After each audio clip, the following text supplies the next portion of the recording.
Hello, everyone. My name is Dr. Andy Kaufman. I've been talking a lot lately about this viral pandemic, and I've learned some things lately that have helped me develop a theory, and I think I know what is really going on here, so I want to give that information to everyone. I want everyone to know that I am a qualified medical doctor, so I put up some information about my background here. I'm board certified. I practice in psychiatry and forensic psychiatry. I also do natural healing consultation. In the past, I've worked in hematology and oncology. I've held leadership positions in medical school. I ran a medical device startup company. And you can see where I had my education. So I feel that I am qualified to talk about this subject matter, and I hope you'll agree. I just want to thank some people out there who have been really instrumental and inspiring to me. So first of all, Dr. Cowan, who has been outspoken as well on this issue, and he really inspired me and gave me some great ideas that helped me put this whole big picture together. I want to especially thank James True, who has been a great friend, confidant, and collaborator throughout this whole thing, and we're definitely going to do a lot more work together down the road.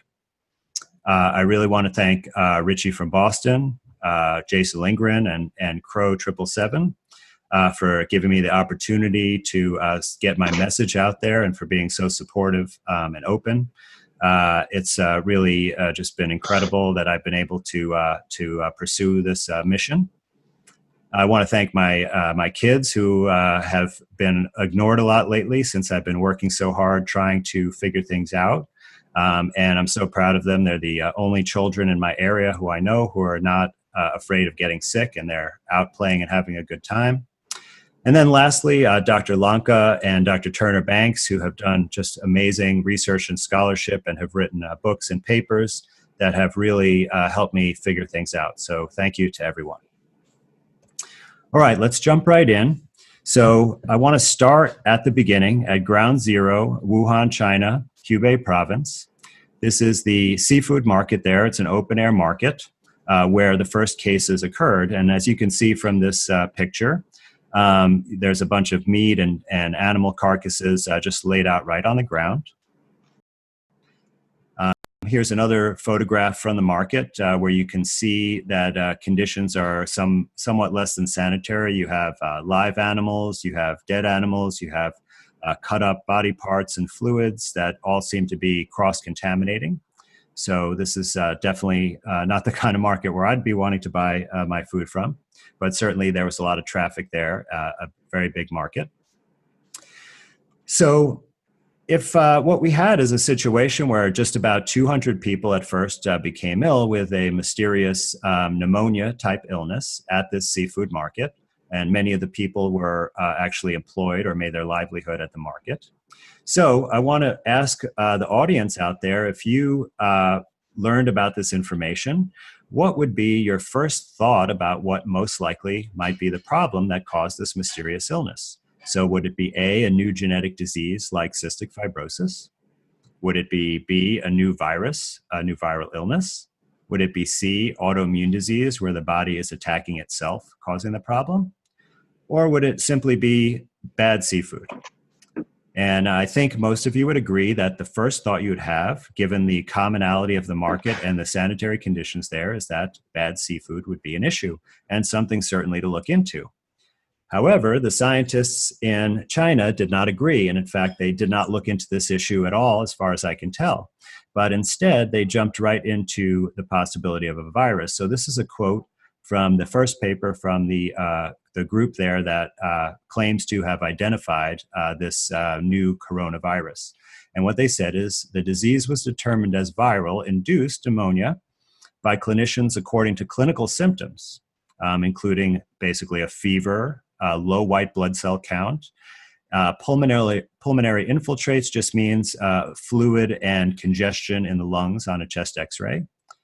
And the people did not get better after 3 days of antibiotics. So they did think of a bacterial infection first and then went right to the virus.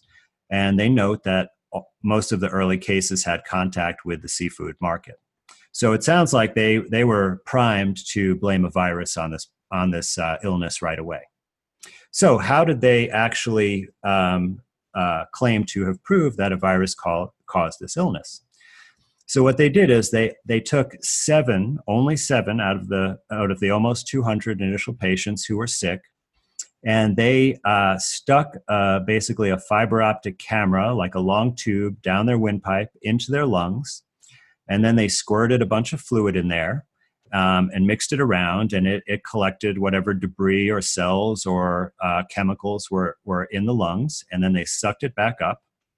And they did take some other body fluids. They did take blood. They took oral swabs and nasal swabs, but it's the lung fluid where they really found think they found what they were looking for. So when they took this lung fluid out, they did not first try to find a virus in there and separate it out and purify it. But the first thing they did was find and separate some kind of genetic material. Quite an interesting strategy. And what they found was some RNA.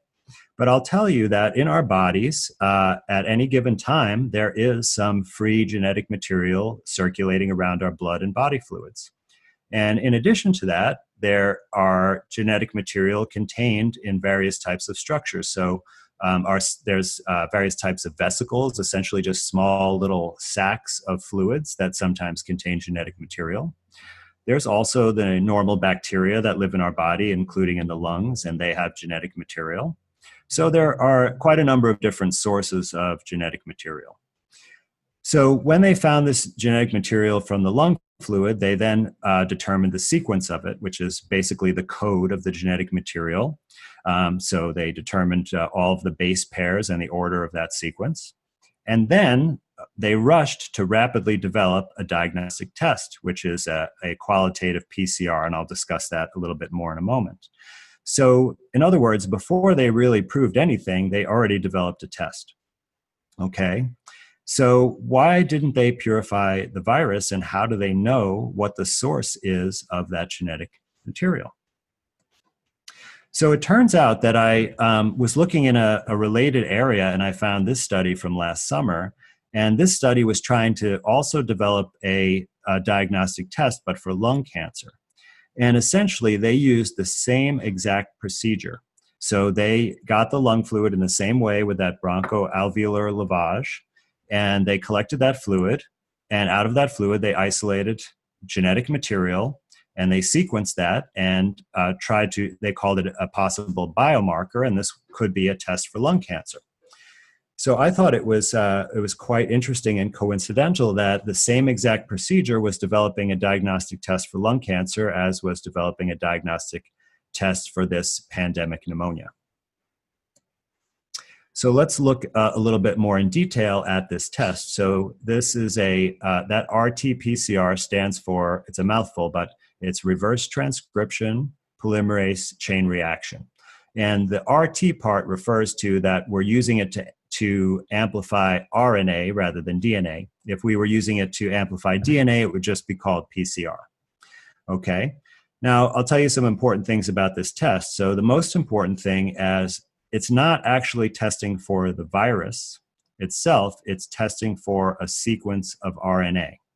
Now, that sequence of RNA may be present in a virus, but it also may be present in other things. And so I'll give you an example, and I think I mentioned this before, but let's say we had a person that we wanted to identify. Okay, so James, I'm going to use you this time. So we want to be able to identify James out of a crowd, and we're going to send him to Yankee Stadium to a baseball game. But we're not going to look for James's face or any other part of his actual body. Instead, we're going to use a surrogate marker just like they're using for this test. So we're going to put a cap on James's head. And now we're not going to use the typical navy blue Yankees hat because there are going to be a million people with that, right? So we got a unique Yankees hat with pinstripes on it. So it's white with blue pinstripes. And we're going to have him put that hat on and then go into the stadium and disperse amongst the crowd. And then we have a team of 10 people that we're going to send out into the stadium looking for that hat. Okay, so we do this procedure, and lo and behold, what happens is we actually find 6 of these hats. Okay, so 6 out of 10 people find someone wearing this hat. So we go and identify if any of those people are James.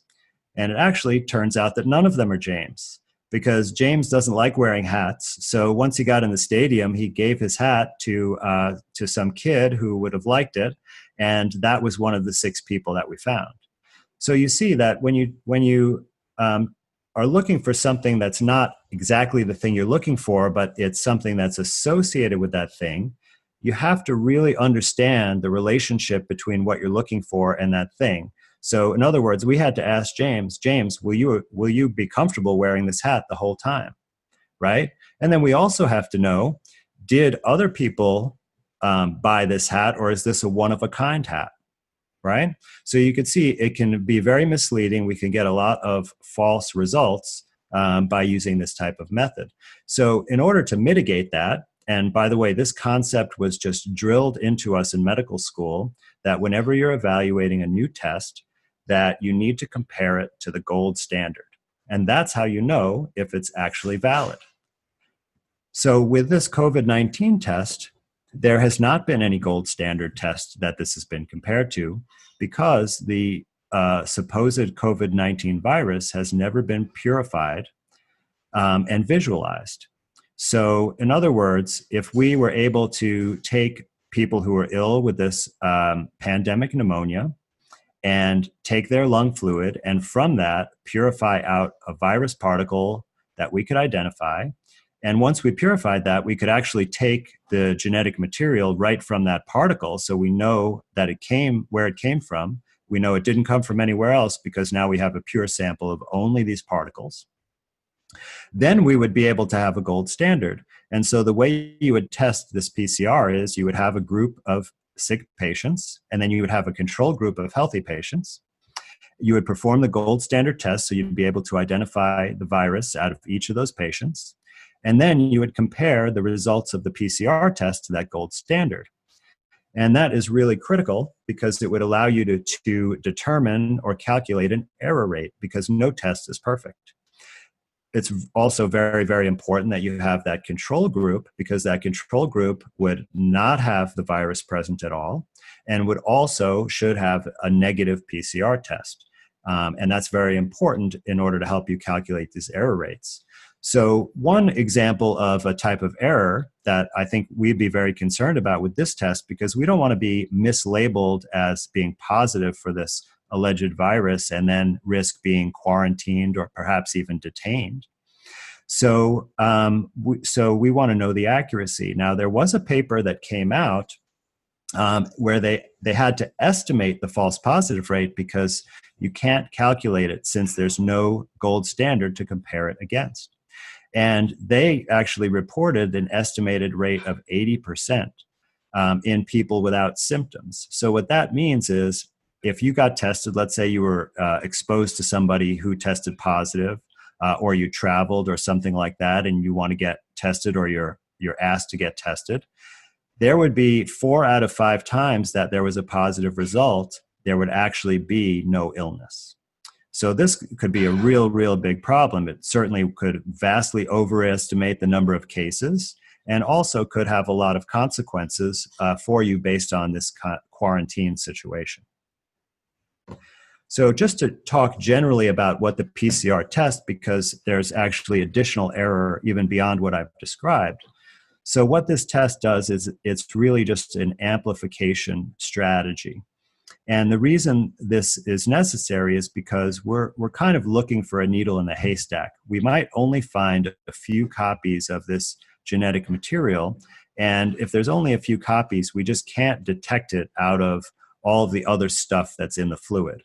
So what this does is it's a reaction that actually replicates the strand of RNA, and it makes a copy. So it makes from 1 to 2. So you would run a cycle of this reaction, and you'd go from, say, 1 copy to 2 copies. Then you would stop the reaction and then start another cycle by adding some more materials, and then you go from 2 to 4 and repeat it again, 4 to 8, and so on and so on. And this is an exponential or a binomial expansion. And if you look at the black curve on the graph here, you'll see that's what that represents. So, generally speaking, when you're using this test, you want to carry out approximately between 25 and 35 cycles in order to get enough amplification that you can see what you're looking for. If you go too much beyond that, what happens is you end up amplifying the noise. So it seems to be generally represented that the absolute maximum number of cycles that you could do and still get an accurate result is 45. And that's exactly the number of cycles that is recommended for this COVID-19 PCR test.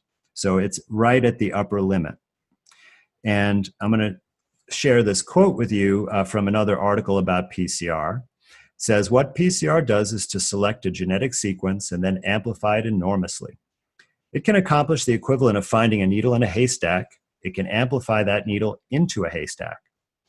Like an electronically amplified antenna, PCR greatly amplifies the signal, but also greatly amplifies the noise.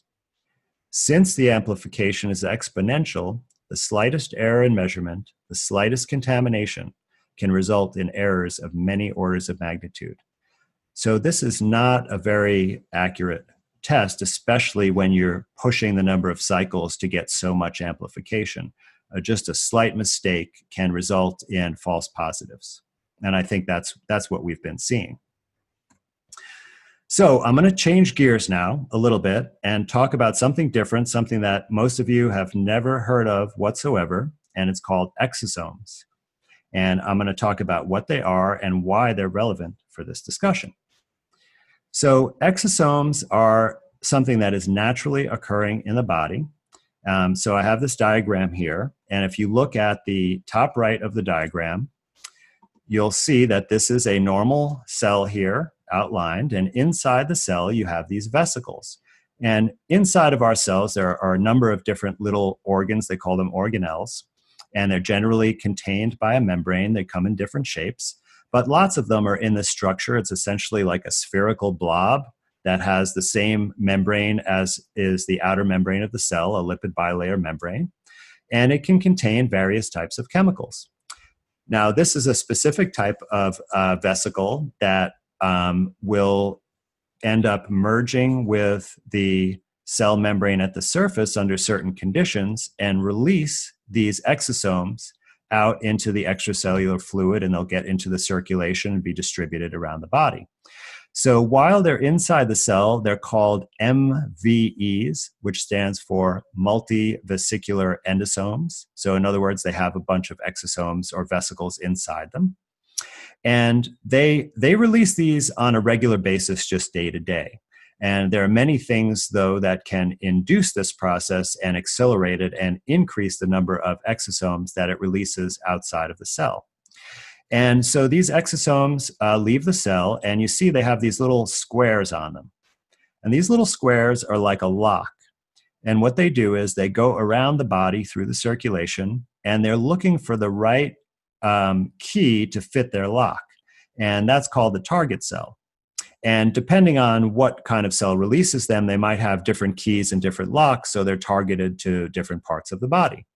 And these are mostly thought to involve communication. So communication between one cell and another cell, between one part of the body and another part of the body. And they can have many functions in this communication, which I'll get to momentarily. So here on the left, this is an electron micrograph, or a picture from an electron microscope of exosomes. And you can see here an exosome budding out of the cell.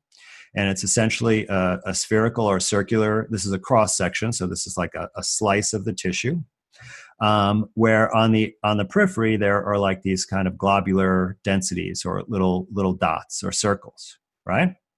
And inside the cell here where it says MVB, sorry, these are the same as MVEs, that's where all these exosomes are when they're inside the cell before they bud out, okay? And now we have a picture on the right which allegedly shows this COVID-19 virus. And you can see that there are these vesicles budding out of the cell in a circular shape with these globular dots on the periphery. So essentially, it's the same thing. Now, you might think that this looks a little bit fuzzier on the exosomes and it looks a bit sharper in this picture. And I want to tell you that the reason for that is because when you're cutting these thin sections of tissue to make these slides, you're using this device called a microtome. It's like a vibrating razor blade. And it's technically difficult, and sometimes the tissue doesn't cooperate well, or sometimes the person is less skilled, and you might not have a perfect slice. On this COVID-19 slide, this is, I've not seen a better slice than this. It's absolutely perfect. The one on the left is a little bit thicker, and so that's why it looks a bit fuzzier and less sharp, but essentially you're seeing the same exact thing. And I want to take a look at the same comparison when we see both of them inside of the host cell. Okay, so on the bottom left here, this is a COVID-19 cell. And you see right here is supposedly this is the virus particle inside the cell. And once again, you see a circular shape. And inside, you see these round globular aggregates. Okay, now look at the top right. And this here is showing you this is less magnification, and this is actually a nerve cell. And this is the MVE. So these are a bunch of exosomes inside here. And you see a circular structure filled with these globular particles. So once again, same thing, also same size, both about 500 nanometers in diameter. Okay, you see the scale lines here, so you can see for yourself. So now we have a series of 2 comparison photographs under electron microscope of the virus and an exosome outside the cell, and a virus and an MVE inside the cell, and you can see that they are identical in appearance. So let's look at actually some physical parameters of these and continue our comparison. So I've mentioned a little bit that they are roughly the same size when they're inside the cell, same size when they're outside the cell. Now there is some variability here. I've looked at lots of these photographs, and I see in both cases there is some variability in the size. So these numbers are not precise, but in every case they are essentially compatible in their range of sizes. Now also the receptor, now this is a key thing. Now remember I mentioned that lock and key mechanism. Well, actually with the COVID-19 papers, they have discovered that on its surface it has a receptor for ACE2. Now ACE2 is an angiotensin converting enzyme. It's an enzyme in our bodies. One of its functions is that it works with the kidney to regulate blood pressure, and there are blood pressure medications that inhibit this enzyme. But in this paper, what they said is that this receptor is actually how the virus invades the cells. Now, I also was able to find a paper where they've identified exosomes coming from our own body that also use the ACE2 receptor as their lock and key mechanism to find their target cells. So exosomes and COVID-19, the same exact receptor on their surface targeting the same exact cells. Now, these both contain genetic material, and it's both in the form of RNA. No DNA, only RNA. And these structures are both found in the lung fluid. So the lung cancer test that I showed you earlier found exosomes in that fluid, and the lung fluid showed the COVID-19 as well. So you can see that the more we take out this comparison forward, we see that they're essentially the same in every important way. So I happen to be looking in the virology literature, and actually they also think exosomes and viruses are possibly the same thing. So this is Dr. James Hildreth, a very prominent researcher and academic physician in the field of virology and HIV research.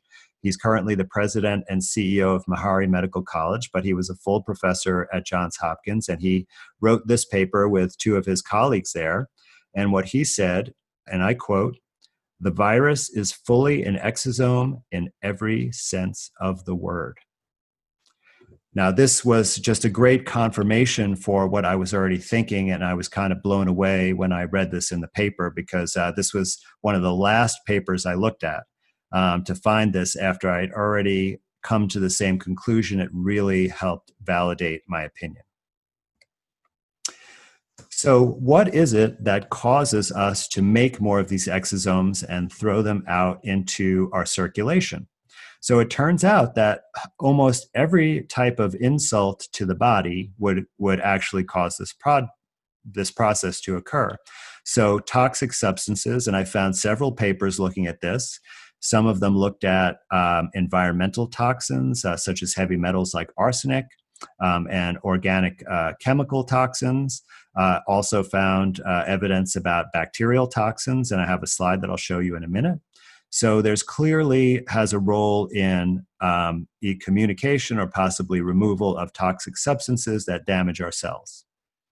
Now, interestingly, psychological stress, including fear, which many, many people around the world are experiencing in a very intense way right now, also causes release of exosomes. So you see how this may cause false positive tests. Cancer, as I mentioned before, lung cancer has many exosomes. Ionizing radiation, infection, injury, in fact, any type of immune response, so whether it be to injury, infection, or another disease. Asthma. Now, many papers just said that exosomes are induced by disease, and they didn't mention anything specific, and they seem to be implying that virtually any type of disease can cause this process. Now, I really wanted to find evidence that EMF would induce exosomes, but unfortunately I could not find a paper on this. But I want to say to all of the people in this field of research on exosomes that this would be an excellent contribution to the literature if you were to look at this issue, if various, especially microwave radiation like 5G, would cause this as well.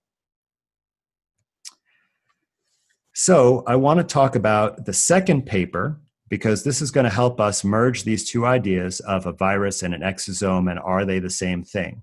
So this is also from the group in China. This one is published in the New England Journal of Medicine, and they had a slightly different protocol, but essentially it was very similar. So what they did is, once again, they did that procedure to get the lung fluid, and then they centrifuged it and just took the fluid. So any cells from the host, like any lung cells that might be in there, or bacterial cells, would be stuck in a pellet in the bottom of the test tube, and they just took the fluid off the top, assuming that if there were viral particles, they'd be in that fluid. But they didn't actually then try to purify the virus out of that fluid. Instead, they mixed it with cells that they took from a person who had lung cancer surgery, and they incubated it with the lung cancer cells.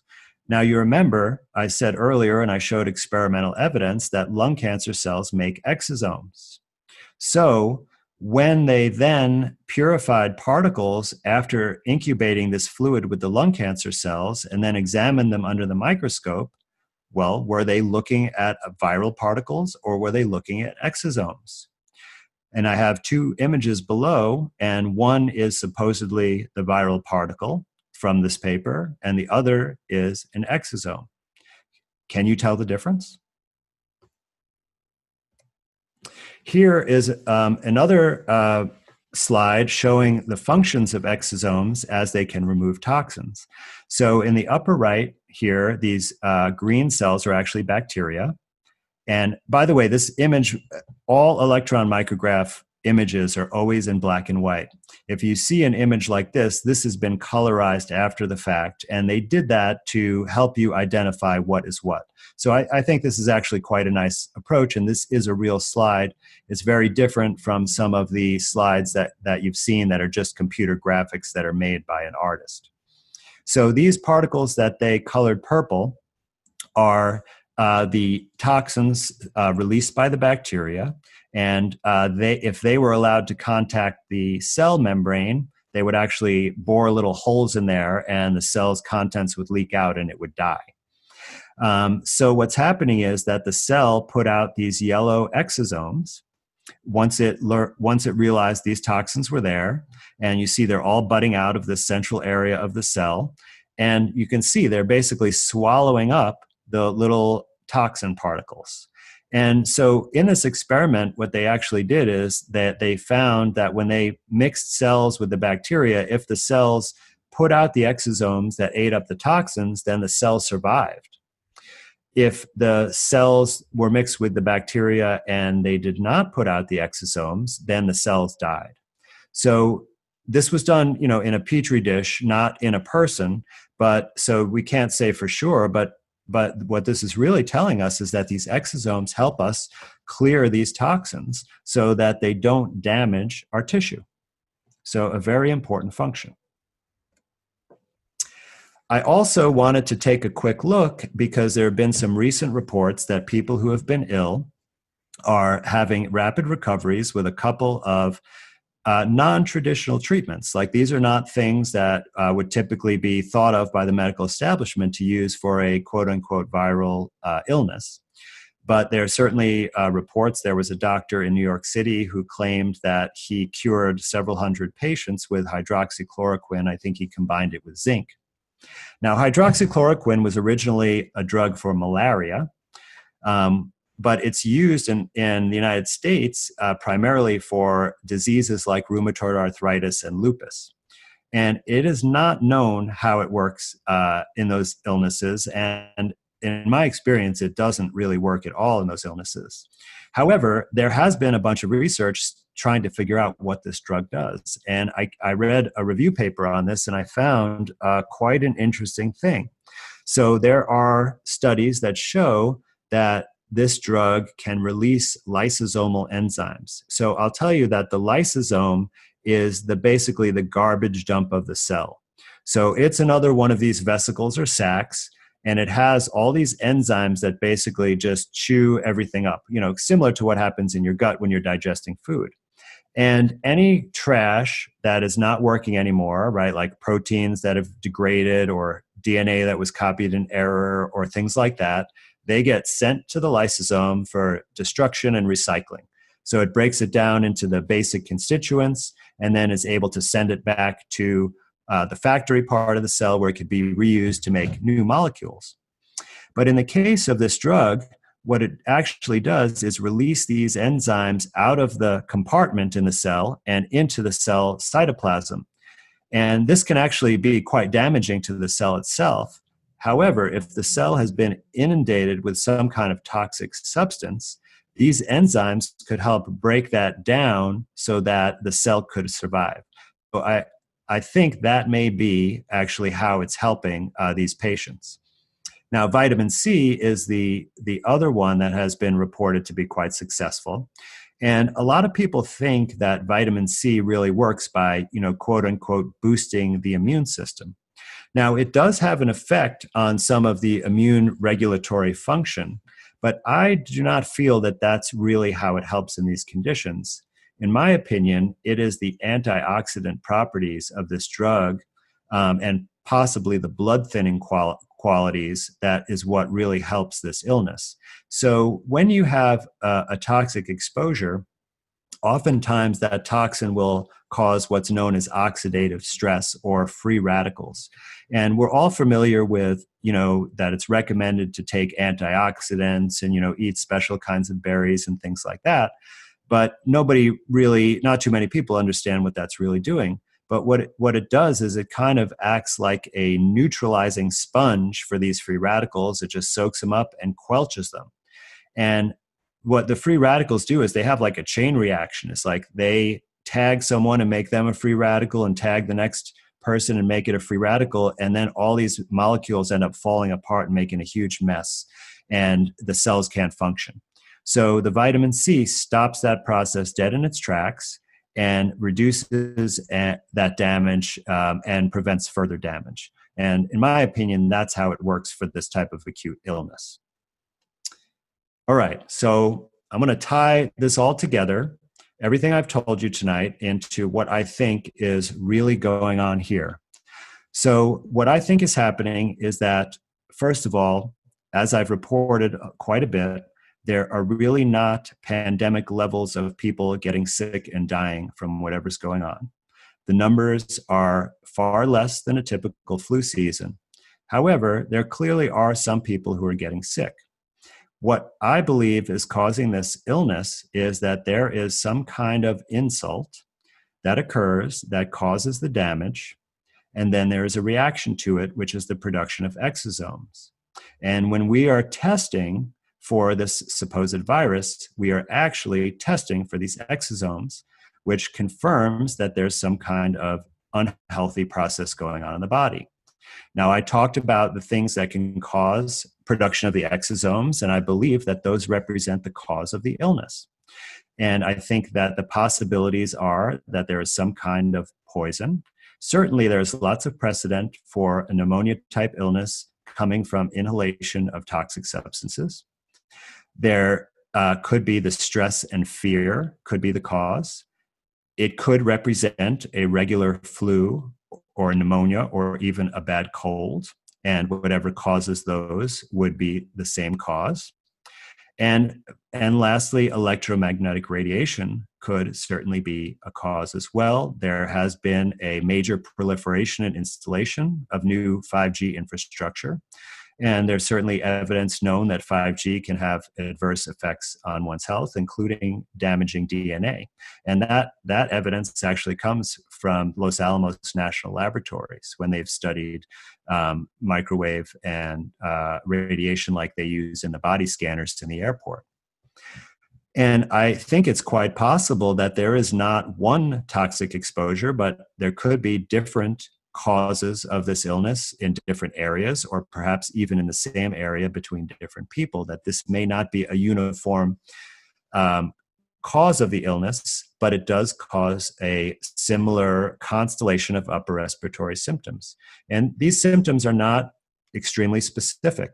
All of these illnesses, I could list off probably 20 different illnesses that would cause a cough, possible shortness of breath, a fever, and suppress your white count.